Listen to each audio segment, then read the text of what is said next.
Yo, what's going on, you guys? It's your boy 3 Stickity Stacks in this thing, baby, representing TKOG. And today I'm gonna be covering some more busted text and really crazy goo. So this is not gonna be a theory crafting video. I'm gonna save those for the kitchen series because I decided from henceforth all my theory crafts will be a part of that series. Where the kitchen is where you're gonna really get to like chew on some good knowledge and become a great student of the game. And remember, knowledge is power. Knowing more than your opponent is an edge. Indirectly, you'll win a lot more when your opponent doesn't know what you're doing or how to properly interact. Or if you know a card that your opponent doesn't know that's actually relevant, it means that your opponent's not playing around something that they should be playing around. But if they don't know it exists, they won't play around it. So you kind of just get like free wins and you get an edge and advantage. And so I think that being a well-learned student of the game is just as important as being a good duelist, because I feel like you're limited to how good you can be based on what you know. And that also includes the fact that like you have to study the format, you have to study the meta, you have to know what the decks to beat really do, how to interact with them properly. Their strengths and their weaknesses, I think, is more notable because their strengths are pretty obvious. Like their strengths are the reason why they're in the meta, why they're the best decks, but their weaknesses are the things that you exploit to give you an edge when you're not even playing those decks. So even when you're not playing meta, the weaknesses are also going to give you an edge, because that's the most exploitable aspect about any meta. Most efficient tactic available. The weaknesses matter more because those are the decks to beat. And so obviously techs and theory crafts and all of the research that I do is beneficial in more than one way. And there's a lot of mileage that these videos can carry, because these videos can become timeless, being that it's always something you can brush up on and come back to, because a lot of the cards I touch up on are going to be cards that go in and out of formats. They're sometimes only situationally good, but when they're good, that's going to be the time that you want to know that these cards exist and have them somewhere, have a playset of them, and have access to them. And today, we're going to be talking about Earth Goo. That's what I named this little portion in DB, because it's basically just any Earth monster is accessible. And the reason why is we're going to be talking about a really broken engine that I've overlooked, and it's the Vernusylphs. And it's not just the Vernusylphs. There are a lot of ways where Earth machines can access quite a few of these cards, and just Earth rock monsters. Like there's a lot of good and powerful Earth support that helps a lot. So before we get any further, definitely consider like, commenting, and subscribing. If you subscribe, click the notification bell. Make sure that you at least bare minimum let me know how I'm doing in the comments. Help the algorithm. And also I'd like to know, because I do notice a difference in the views in certain videos. Like if I put like Shadal or branded content, for example, it gets a lot of views, but then my other stuff doesn't really seem to be desirable. So I definitely want to hear from my viewers more and like what you guys want to see, because I know there's quite a few decks back in the day, or not even too long ago, that I was consistently putting content in and you guys were liking that, but also those decks are not really that good. So I want to start covering stuff that potentially can be great in this particular era we're in. So I'm definitely always open to hear you guys' thoughts. And if you want to even go any further, you can join my Discord or even sign up for the Patreon. If you want to be a student of the game, like I'm a student of the game, I was a student before I even became a teacher, you can be coached by me by joining tier 2 or higher. So the Vernusylphs are crazy, because the way I see these cards is just like, this is how water has its own unique way to pretty much access almost any water monster in the game, and lights and darks pretty consistently can access like any light or dark in the game. And there's like a lot of ways where cards are searchable, even if it's not an archetype specific way. Well, Vernusylphs are like steroids to any Earth deck, because they indirectly can add any Earth monster, believe it or not. They have a way to not only foolish any Earth monster from your deck to your grave, but also special summon that monster or add it to your hand. So they have multiple ways to just get any Earth. They can even summon one Earth monster that doesn't belong to them and add another from the grave to the hand. And so them also being Earth fairies makes them even more crazy than they should be, because they have a lot of synergy, with the Ishizu cards, and the Ishizu cards are broken for a reason. They're all limited to one. They can't even barely exist in the game. They're barely functional right now, and the Vernusylph is the best way to play these cards because it's the most consistent, and it indirectly gives you access to the Exchange of Spirit and Gravekeeper's Trap cards. There's some broken cards, like these cards can floodgate your opponent completely out of graves. They can also be consistent pressure, hand information, pseudo, and also just advantage over the course of every single turn, even triggering the Ishizu cards. To top it all off, there's an Exchange of Spirit trap that lets you send all monsters on the field to the grave and summon that same number from each player's graveyard to their opponent's field respectively. However, if you have Exchange of the Spirit, it means Gravekeeper's Trap is live, so therefore you're basically just wiping your opponent's field. I'm just going to take you to this because this is not even like an earth kind of thing. Like, this is not a earth goo tech for like the portion of this video. But because the Vernusylphs are the reason why all these cards are like literally searchable, you might as well explain the Earth Fairy aspect of them, being this card right here. Send as many monsters on the field to the graveyard as possible. Each player can special summon monsters from their opponent's graveyards to their own field, up to the number of monsters sent to their graveyard by their opponent's graveyard. And so you might say that can be really, really bad, because what if I have crazy broken monsters and my opponent can use them against me now? You don't ever have to worry about that. You know why? Because what does Gravekeeper's Trap say while you have exchange? It says your opponent cannot activate the effects of cards in the graveyard or special summon monsters from the grave. So what this card says is I'm literally one of the best board wipes ever. Non-targeting, non-destruction removal, sin everything, but I'm also soul charged, but from you. I'm not just Monster Reborn once. I'm not just Dark the Dark Charmer. I'm summon your whole field to my field. So this card just basically says, creature swap, board wipe, you can't have nothing. It's disgusting. And then also, if a monster was special summoned by this effect and Exchange of Spirits in the grave, which is going to be if you want this card to not be detrimental, set one trap directly from your deck. It can be activated this turn. So do you know what else the Vernusylph cards give you access to indirectly? What does this say? As gimmicky as this might seem, the person that's ballsy like me and willing to play these pseudo bricks to get the full potential, raise your ceiling by slightly diminishing. You're marginally diminishing your consistency by a very small percentage. It's barely noticeable. You get access to any trap in the game. This is like one of the most broken traps I've ever seen in my life. Like, this is crazy. But you also get complete and total control over the graveyard. So you get any trap you want, complete and total control of the graveyard, and one of the best disruptions and board wipes like ever printed.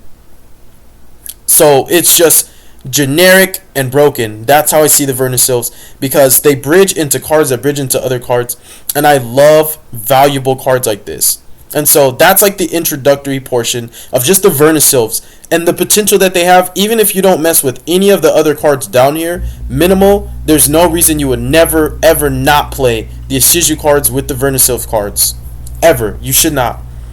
This card happens to have the same attack and defense, so not only is it an Earth Fairy that is a starter for the Vernusylph engine and an extender, but also because this Gizmek monster bridges into other Gizmeks, conveniently has the same attack and defense as itself, and is an Earth, it's accessible through the Vernusylphs and also can directly search this, which gives you even more bridgeable consistency. I have an entire video that's almost 40 minutes long explaining how this card is an FTK and it's like the most broken hand trap ever printed. This card in itself, you have to watch my Uka video because I don't want to waste time in this video explaining how crazy this card is. But understand that because the Vernusylphs can add this card allows the Vernusylphs to tap into anything in the game. You can access any trap now. You have complete and total graveyard control. The Gizmek, if you didn't know, even if you don't understand what I'm saying now because I'm going to be vague, watch my video and you'll see that this Gizmek lets you search any continuous trap. You can get access to any monster in the game. You can search some of the most broken hand traps, and you can search, like, you can virtually turn it into a starter for any archetype. And It's even more than that. It's even more deeply saturated than that. And so, because this card is searchable by the Vernusylph cards, which also this card can search a really good starter for the engine, there's very plausible reasons for this card to be minimum like a experimental one-of if you want to play the Vernusylphs. So when you're messing with the Vernusylphs, it's not that it's going to be a Vernusylph deck, it's just going to be any Earth deck you play them in, but I would like to play them in abundance because I think they're the best. They're like some of the best cards ever printed in the game.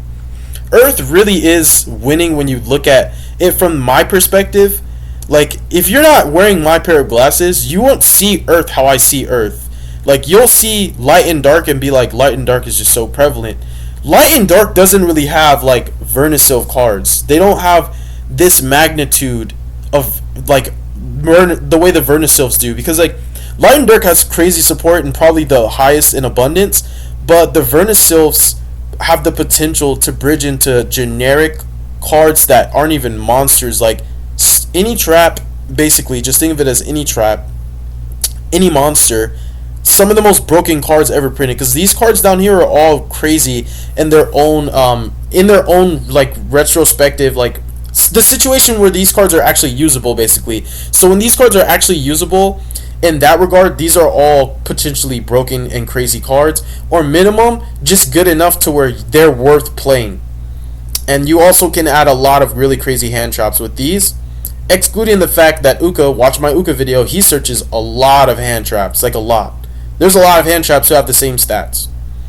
Asa, I think this is another potentially great starter because of Carbon and like Asa. It's like more ways that you can have the Vernusylph access. There's also another potentially good reason for playing Asa, and it has to do with the Charmers, which is something else that I think is very abusable that's not really being used at all. Like, I've never seen any non-Charmer deck using these cards. Like, I don't think people are ballsy enough to want to try experimenting with cards that just no one's talking about, because you feel like maybe it's bad because it's not being played. Like, or maybe you would say it's bad, that's why it's not being played, but I say maybe you think it's bad because you don't see people playing it. So it's not people are not playing these cards because they're bad cards. It's just like maybe people think they're bad because they don't see anybody playing it, so therefore they would just say, hey, if this card was good, people would have been playing it, right? But guess what? If you don't know that it exists, you won't play it, bro. And so it goes back to, again, like I was saying, knowledge is power. There's a lot of incredible cards, and you will become a better duelist just by learning some of this stuff and just having the edge on your opponent. So there's really more good cards in the game than there are bad, and there's a lot of cards that really do just kind of outshine even newer cards that are being printed. It's just the way that you have to use them sometimes makes it to where you might not feel like the investments were worth it, but I feel like the payoff is worth the investment most of the times when you use them properly. And so this card is really, really cool when we're talking about Asa, because it does give you like more ways to access the spellcaster monsters. Like even the Charmer that you can make, you can summon this guy from your deck by sending a level 4 lower Earth monster and just a face of spellcaster. This guy, when he's summoned that way, he's a monster reborn. The effects of that monster are negated. That doesn't really matter. He's just an extender that you never have to draw. And then he does search a really, really crazy trap that does synergize with the Vernusylphs, because them being special summoned from the grave works with one of their good traps. And also just the simple fact that like there's a lot of disgusting earth monsters that you really don't mind bringing back from the grave, because it also like helps with counterplay for when your barrier statue or your fossil dyna is like getting destroyed or outed. You have a searchable way that you never have to draw to literally just lock them out again, which is crazy. And so now that we've got that out the way, Gizmek is crazy. So Terrain, this card's situationally good because you have to draw it with the Verns, but you can pitch it when you draw it. So it's like never, there's no earth monster that's a brick with the Verns, because any earth monster you draw, you might as well say this card has a secret effect. You can summon this card from your hand, because you're just going to pitch it and then summon it from your grave. So indirectly, they let you special any earth monster that you draw just by using it as part of their effect. So going second, this card's just a Book of Eclipse that also has a body, which can be potentially good. It just depends if you feel like this card's worth playing. It being a reptile, there's other ways to search it. Again, the Ninja, this guy's pretty dope too. He's a double Book of Moon, but it's a permanent, and he also, being a ninja, means there's just a lot of other synergistic ways that this could turn into more what it looks like on pen and paper. Grand Tusk Dragon pops 2 cards on the field. Really, really dope. It's whenever he's normal or special. And so, like, once these cards are in your graveyard, don't look at these just like as, oh, I get to use it, that's cool. You also have to understand Vernusylph summon earth monsters from your grave every turn. So once these cards are there in rotation, it means every single one of these monsters here are infinitely recurable, being that you can summon them every turn or add them from your graveyard to your hand every turn. So Vernusylphs also make infinite loops possible because the Vernusylph cards are also loopable through a myriad of different ways that I don't have time to explain in this video because it's just, I can't have it be too long. It's 2:05 in the morning. But yeah, just understand that also, that like these cards are not just like a one and done. That means your crackback is broken. Like your Earth probably has like the best crackback I can think of at the top of my head, because it can infinitely recur like cards like that don't even match as types. Like with water, you kind of just gotta use, most of the time it's sea serpents, sometimes it's fish, and aqua probably just has the least. And even though water has some pretty crazy and abusive loops, and like a lot of other decks do, even dragons have their own way, like types and attributes, the Vernusylphs don't care what type it is. The Vernusylphs just mean like Earth is just it. Earth is winning. All of these can be used every single turn. Tackle Crusader and Goki Pole, these are also, and so the top portion of these cards that I'm showing right now are basically just cards that are like situationally good, being that they're good as targets to pair with your Vernusylph effects, and sometimes good to dump to your grave to be brought back, but they're just bad to draw by themselves. However, the beauty of that is you don't really have to worry about any of the Earths being bad to draw as long as you have a Vernusylph. So just keep in mind that, like, while this does highlight a lot of potentially powerful Earth monsters that any Earth deck that can use them properly can take advantage of, it's also just keep in mind that these cards are really, really gonna be good and playable if you run the Vernusylph engine, like, and not compact, like a decent amount, so that they're never really dead draws. Goki Pole and Tackle Crusader are more like reactive cards going second, like these, where they also can just be better problem solvers sometimes. Tackle Crusader deals with back rows, and it's like, it's less situational than this guy, and it's less of a brick, because these are also less bricky because they're actually normal summonable. I mean, I think this card's just crazy, and I think this card's really dope too. It can pop any cards. But see, Goki Pole is a little busted because it not only can be a pop if you want to play that brick, but bare minimum, it's also, these are also like economically, this helps to replenish the discard fodder so you can keep doing Vernusylph stuff. But it searches the sea monsters. So it searches the level 4 Retaliating Sea, which in the right matchup is just crazy. Like, it's Macrocosmos if they are playing the right deck. But also, it on field can just search the Contact Sea, which is really, really, really good right now, because against Cash and Branded, there's like situational ways they can play around it, but it's like really, really hard for them to play around it when you just have any other interaction. Like, Contact Sea by itself is sometimes enough, but not all the time. But the fact that also, like, this is searchable, and Contact Sea is also searchable through Retaliating Sea, right? But, like, the thing is, Retaliating Sea stats match. So the Gizmek that's searchable, like, searchable cards that are searchable by more searchable cards, and they can be broken in the right context and in the right situations and in the proper pilot's hands. Not everybody's willing to go that mild, and not everyone's willing to just be audacious and bold and say, I'm going to do it, I'm going to play these cards, even though somebody might look at it and say, this is a bricky, this is not going to work, this loses to this, that, and the third. Guess what, buddy? Everything loses to something. Get over it. You just have to understand that. That's why counterplay matters, and preventing certain actions is also one of the main reasons why, after you have your deck's engine comprised and you know what your deck wants to do, your primary focus should be covering the weaknesses. This card's kind of cool. If a monster is sent from the hand to the grave while he's in the grave, he's just a free extender. It's not all that. It's just like, these are cards that are good in the hands where you're using the Vernusylphs, and they're being used as Vernusylph fodder. These cards are good, and some of them are even just good to just send from your deck to your grave, because Vernusylphs can foolish any Earth that can be normal summoned or set. So not all of them, not every Earth can be just like foolish or added, but like almost every single one of these are able to be normal summoner set. Crawler Soma is kind of crazy too. This card is actually one of my favorite tech cards. It can be used in just pretty much any deck that you're willing to play the crawler package in. Bare minimum, it's 1 card 3 bodies. Minimum 1 card 3 bodies. In an insect deck, it's a broken extender.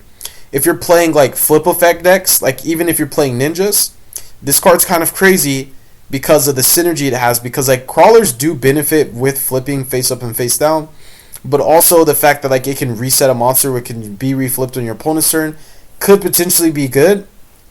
Excluding that, it just literally summons 2. It reduces its level up to twice by you can do it once for 2 or once for 4, and then you just summon that many matching level crawlers from your hand, deck, or grave. So you just summon 2 crawlers. Them being flip effects means like you're playing prediction princesses. Guess what? You just make your Subterra Link. You can do plays like that. If you're playing Shaddolls, this is really cool too, because Shaddolls obviously want to be face down in certain situations. And the fact that this card is a 1 card construct, which is a link 2, that means, hey, I don't have to draw a fusion spell. I can play without a fusion spell, but I also have like a monster who's a fusion spell on legs, who's a light monster, and also is a Shaddol, and also comes back every single turn. And you can minimum make Shikinaga, which is kind of cool. Like how this card has a lot of potential, a lot of archetypes. I like this card and Green Ninja as a little package in certain decks that benefit. Like I have a Charmer build. I have 2 different Charmer builds. One that focuses more on like the flip effect Charmers that can take control of any attribute monster your opponent controls. And it runs Green Ninja and Soma. And it also runs the level 9 crawler, Deus Ex Machinix or whatever. That card's just crazy. Like you just flip him and he's just skill drain on your opponent.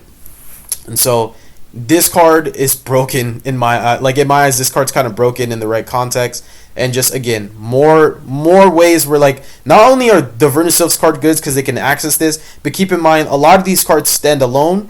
And the takeaway from this video is these cards can be played without the Vernusylph's cards. Also, always remember that none of these cards are limited and restricted to, oh, you have to play Vernies for these to be good. There's a lot of good Earth monsters. It's just crazy that there's so many that are good, and they're even better because these cards exist, which means they're way more accessible. Fossil Dyna, really easy win con. You can set this up with Nat Beast so consistently, you don't even have to play Naturia monsters. If Vernusylph can set up turn 1 Fossil Dyna Nat Beast, it's crazy. The Bear Statue's okay, but Earths are kind of prevalent right now. Search any field spell? Come on, bro. Oh, yeah? Search any field spell again? But it happens to be a plant, which means, hey, there's something else you can do with. Either one of these have their own benefits. This being a plant's relevant, this being a machine's relevant. This could be like a Regulus target for Therion Regulus, while also searching the Therion field spell. Therions are crazy too, because like Regulus is an Earth, so if he's in your hand, you could just pitch him, do something with a Verni, bring him back. You're never losing a nib. And you can literally just, he's also normal summonable or settable, so you never have to draw him, and you can just dump him and add him.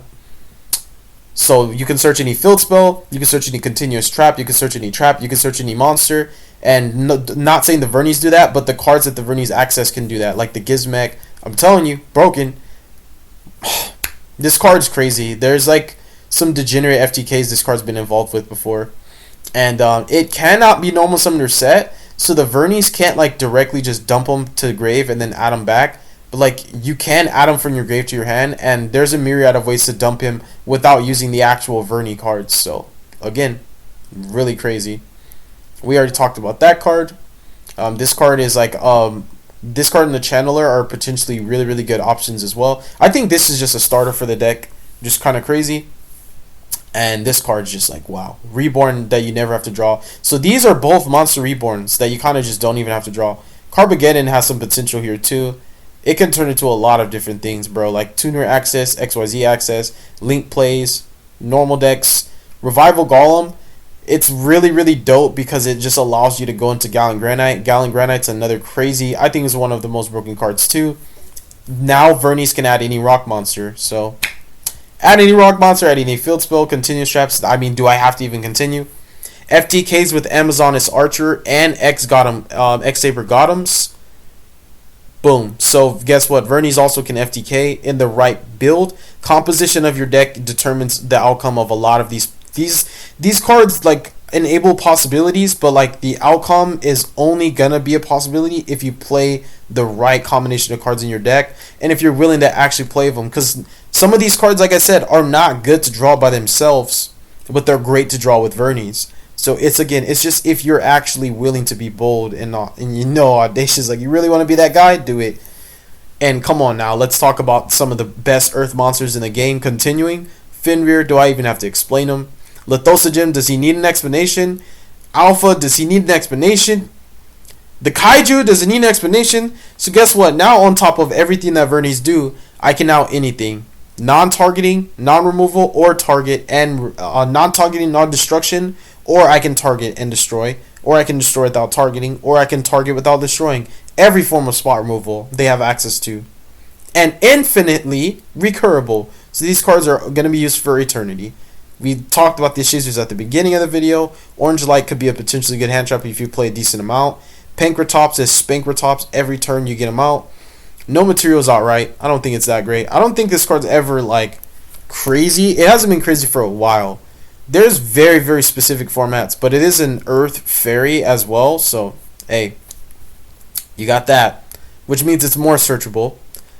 And then we've got Retaliating Sea. We've talked about this already. Paired with Contact Sea, talked about it. All the Seas are good in certain situations. Token Collector, another situationally good card that you can infinitely access. It's also a fiend, which I have another video about this Agent Pendulum monster that can summon any fiend from deck. I have all the goo. Like, bro, you know what? Thank you, Lord Jesus. Nobody has more goo than stacks, period. Nobody. Ghost Spell. It's kind of good sometimes, but you can actually search this card, which is kind of crazy. It's dope. I like this card. We've got Naturia Camellia. We should already know that it's a no-brainer. One of the first archetypes most people would think of when they see Vernies is Naturias. Madolches also can be paired with the Vernie card. Vernies make any Earth deck better, but these are like conventional, and like these are some of the first decks you think of because these are the only decks that you really see Vernies being played in frequently. But you have archetypes like Scrap that have a lot of potential, like a lot of potential. UAs have a lot of potential. X-Sabers don't really have that much potential, in my opinion, outside of God of Looping. So I personally wouldn't even play the X-Saber archetype. I would just play ways to make Gotham and just keep bringing him back over and over. Or play like, you can even play a funny little Rescue Rabbit / Rescue Cat package and play some X-Saber targets and just literally just special summon the rescue monsters from the grave or send them from deck to grave, add them to hand. You don't even have to add them to hand. You can also just send them from deck to grave and then just bring them back off another Vernie effect. And so now, like, that's the other thing. The rescue monsters are Earth monsters. So, like, Rescue Cat and Rescue Rabbit and, like, Rescue Hamster, all the rescue monsters are Earths. So Vernies have, like, E-Tellies, like, just broken, bro. And they don't lock you into only summoning Earths. They just lock you into only activating Earths. So those rescue monsters can summon anything you want. Again, it's just crazy, bro. Because, like, that means, like, I can play Vernies, and if I really wanted to, I can play a build that's, like, Dino format. Dino Rabbit, where I'm just summoning 2 vanilla Dino monsters off of Rabbit, and I'm making, like, Lagiadolka. And because Rescue Cat summons any beasts, I can play the mythical beast monsters. Where they at? I had them somewhere down here. I can play the Melfies. I can play the mythical beast guys, the little Earth beast monsters that get their effects like when they're special summoned. I should have it somewhere down here because I had like all the archetypes that I thought would like be cool to play with them. But yeah, it's like the mythical beasts of the forest, those cards and stuff. There's other cards too that are like beast monsters. There we go. These guys. You've got Amazonas. Like, some of these are just really, they're rogue decks, but any Earth rogue deck can potentially be degenerate and broken. Even more powerful and consistent going first and going second just by playing Vernies. And they get access. These allow any Earth deck to do every single thing that I talked about the Vernusylphs doing. They also can allow these archetypes to do the same thing because you're playing them in that archetype. So, like, it means any Earth deck's broken with Vernies because, again, how many times do I have to remind you? Any continuous trap, any regular trap, any field spell, like Reborns for days, spot removal for anything, total and complete control over the graveyard manipulation, Everything that Gizmek does, now your Earth decks can do. In Gizmek, I already talked about searches any monster in the game. Watch my video on him. Like, I mean, dude, I don't know how these videos can ever be short because there's just too much that you guys should not overlook. It has to be covered. So then you've got like all the Earth Machine decks like Ancient Gear, INFINITE, Machinas, Despots, even more Tronics, bro. There's a lot of Earth Machine monsters. Like Konami's actually crazy. Machines, there's more Earth Machine archetypes than there are any other attribute of machine archetypes. So yeah, Earth Machines definitely, probably outside of attribute, the subtype for Earth Machine probably has more cards for machines, and rock monsters I think have like more than any other type. Like there's barely any like Earth dragons, and then probably next to that it would be like beasts, and then insects. I'm not gonna lie, Earth is just kind of like, when you really just like do all that research, you be like, dang bro, Earth is really eating. Like they kind of winning, bro. Like, yo, like light and dark is not always it. The Magnet Warriors, Vernies with the Magnet. If you play Vernies and the Magnet Warriors with the Adamanticators, I have a list. It's just broken. It just don't make no sense. It's just like your whole deck's an extender. You can just play through so many hand traps. You can play through dang your infinite hand traps, because like when you're infinitely looping Kawakima Guardian, you're like, hello, Ash me. Okay, Guardian Tribute negate. Let me just go ahead and search a busted card and then bring back my Guardian, because I just feel like he has a nib or a Veiler, or like, oh, you have Imperm, I'll just bring out my Trap Negator. So like, oof. We're not even talking about Vernies when you're using them with the Adamanticators and like the rock support, because those are all Earths. So yeah, I think Earth Rock, Rock Earth, and Earth Machine, some really gross combination with Vernies, because you don't even have to play a specific archetype. Earth Rock and Earth Machine kind of just have good cards that don't even have to have a specific name. But then you get to like Warriors, where you're like, there's not that many crazy Earth Warrior decks. Same with Beasts, but you have the rescue monsters. You do obviously have like fairies. There's some decent stuff that Scraps can do. And then we're going into Gym Knights. Like I was telling you guys, if you didn't hear me earlier, there's like a crazy Gym Knight FTK build that plays the Ishizu cards, and it plays the Verni cards, and it also plays the rock stuff. Because like all the Gym Knights are rocks and they're Earths, and they play normal monsters. So there's potential splashability for normal support, rock support, Earth support, fusion support, fairy support. So there's like a lot of broken, really broken splashable pseudo-generic stuff that Gym Knights can play, more than some of these other, because of like everything that they do. And again, even Rescue Rabbit being a one card Phantom Quartz, and just infinitely searchable and recurable Rescue Rabbits, just kind of crazy. Like again, Vernies break Earth, they really do. But Vernies kind of just break the game, because these Earth cards also just get access to monsters that ain't even Earth, and cards that have nothing to do with Earth and don't even say Earth in their name, and Vernies access the cards that access those. Gokis, if you're playing pure Gokis with Vernies, breaks the mold, raise the ceiling. And these are really nice too, just like having that replenishing value. So it's like economically it's not that, you know, how we say diminished, like a marginally diminishing return. So you're breaking even or you're negging. Like with Gokis, you can just like plus a lot. So you constantly have cards to discard for your Vernies. Heroics are all Earths. Triamids, all Earths, and also have some cool synergy with rocks. They have like a double summon for rocks. They have a continuous trap that can be a disruption, or even just like a recurable card. The Treemat continuous trap is actually pretty good. I played in some of my rock decks. Trap Tricks, flavor of the month deck, like Naturia's. Another reason why the Gizmek card, another reason why the Gizmek card's good, and the where the heck are these Naturia cards? I just had them up there. We'll just leave it there. You guys saw the Naturias. But yeah, it's like another reason why some of these other tech cards are good is because like Earth is kind of like super relevant right now. Like I haven't seen this many Earth decks in a while. So also keep in mind that like it makes this card so much more crazy, because it means like when you're playing Verni and you're playing this, you have more Earth targets obviously than you have any other targets for him, because you're just naturally playing an Earth deck.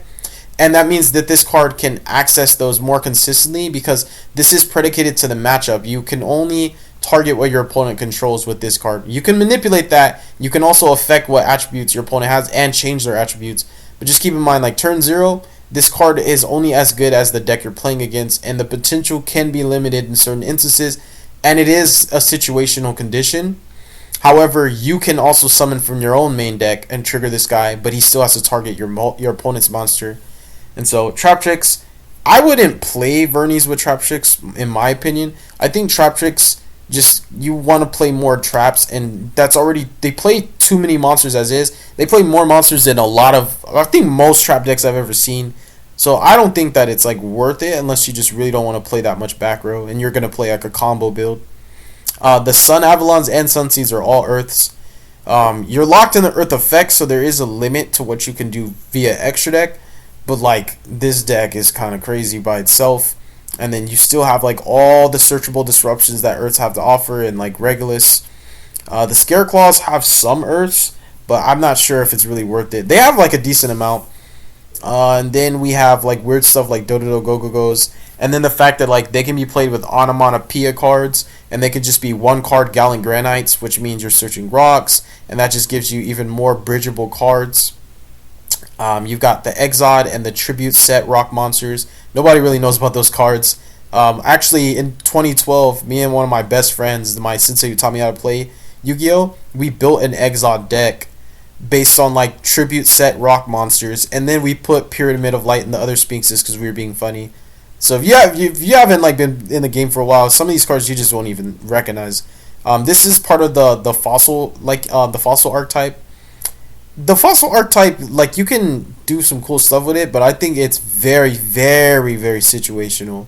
Like it's really only gonna be definitively good if the format is graveyard reliant, and there's not a lot of like graveyard control. And right now, not very many decks like need their grave, so it's like it's okay. It's not bad, but it's just really, I don't see it being like, they don't have any cards that really do anything to your opponent. Geargus are obviously all Earth machines, so they can be up there with, again, too many Earth machine archetypes. We've got some other unorthodox stuff. Junks are majority Earth warriors. Pretty much it's like an Earth warrior deck, like Gokis. Like X-Sabers have some Earth warriors, Beast warriors, and all that stuff. And then Amazonesses are Earth warriors. UAs are Earth warriors. There's a decent amount of Earth warriors too. And because they're Earths, that's one thing. But them being warriors means they even have more. Like Earth warrior and Earth machine and Earth rock decks are pretty much like more than likely going to be the most consistent decks you can play. And then the Earth fairies. Quakimaros definitely need Vernies to be any type of relevant. They have like literally no extenders. Not literally, but they have bad extenders. The only good one they have is Quakimaros Supplier, in my opinion. And he's really only good if you're just playing rocks, not even like the actual Quakimaro deck. So I feel like that deck just literally has to play Vernies to be relevant. Performer Pals have a decent amount of Earths as well, like way more than I knew. Like when I saw it, I was like, dang, I didn't realize they had this many. TGs, War Rocks, another Earth Warrior deck. Then you've got the Puppets, which are kind of cool. They're not TCG relevant right now. They're very situational and not that great. But if you want to make bad good, you want to play Vernies in it. Cleaforce is kind of weird because they are pins, but you could see some potential degeneracy being added to it. And then we already talked about the Sun Avalons. All the Naturia cards are crazy because not only are there Earths and infinite negates, but because they're Earths, that means they're infinite negates that are infinitely recurable, and your opponent just pretty much, even if they draw that out to Naturia Beast, because you can always access the Spiritual Earth Trap, you never have to draw it. You just summon the guy that searches it from your deck, get a monster reborn in the process, and then search this. This card is kind of crazy because like it brings back a card that can bring these cards back. Like it literally, it's so crazy. Like again, it just goes search a searcher that searches a searcher, summon a summoner that summons another summoner that can bring back any Earth monster from the grave. And so yeah, ignore level 4 or lower. Understand that it brings back a monster that literally just brings these guys back. Asa, if you're gonna play the little Charmer package that I like the Charmers in a lot of different decks. They just work for every archetype. I mean for every attribute, which pretty much means every archetype can play any of the Charmer cards. Play Asa because you never have to play spellcasters and you never have to draw one. You just make this as the spellcaster for the condition of summoning this from your deck. And so just keep the sauce going. X-Sabers, another degenerate wave that Vernusylphs are just They're also just FTK enablers. You know, Gym Knight, FTK, X-Saber, FTK, multiple ways where you don't ever have to activate non-Earth monster effects to do it. Herald is a fairy, so like it's kind of cool because like the Vernies are all fairies, and however you can't activate it on your turn, you can end on it. So that's kind of cool to note. Double Helix. The Spirals have a decent amount of Earths, but I don't think that it's worth locking you because they don't play all Earths. But just duly noted, you can play small portions of them and get away with it. Katakuri's are kind of like crazy. They're like one of the they're like so goated as a synchro spam deck. I don't really see that many decks that can just literally synchro spam like that, like the way Katakuri's do. I mean, sure, like the junk stuff does, but like the junk stuff like locks you. Katakuri's can just make generic stuff. Like they were making VFD at one point. Zodiac's kind of, I feel like if you're gonna play pure Zoo, you should be on Vernies, because Zeus just don't do anything outside of make fat Zeuses. Super Heavies are one of the most disgusting Earth Machine decks. Bro, there's too many Earth Machine decks. It doesn't even make sense, Konami. Why do you just say every machine deck has to be Earth? Super Heavies also got more support, so even without the Vernies, they're actually a really powerful deck in my opinion, and they can do some crazy stuff that other decks literally cannot do. But also playing this, it means Super Heavies can just do every effect in the game. So Vernie Super Heavy is a potentially like really powerful and degenerate and really like, I would say like minimum tier 2 strategy. Again, Cleaforts and then Sunvines, and that is going to be the end of the video. Pretty long, lengthy, but hopefully you guys got what I wanted you to take away from this video. There are way more Earth archetypes than this. I can't cover all of them. I don't want the video to be that long. It's not Theorycraft. It's more of just like this. I could have just made a 5-minute video and said, Vernusylphs are broken. They can be used to access any Earth monster. But see, everybody already knows that, bro. Everybody that's seen the Vernusylph cards know, okay, this is steroids for Earths. But see, 3 stacks is the type of dude that's like, no, you don't understand, bro. Saying it to you is one thing. I have to show you just exactly how crazy these cards can be. Because even when you're not playing the archetypes, some of the archetype specific cards don't even gotta be attached to the archetype for you to play them. You can just play any of these cards, take the best cards out of any Earth archetype, and you can just say, I'm playing a Earth good stuff deck. What I did was I took every single one of the best Earth monsters ever printed in the game of Yu-Gi-Oh! And now I can add any of them to my hand at any time, summon them at any time, and bring them back forever in eternity. That means I just have access to more than you do. It's crazy. So thank you guys so much again. Really hope you guys enjoyed and appreciate the content. Y'all be safe. God bless you. Have a wonderful night. Peace.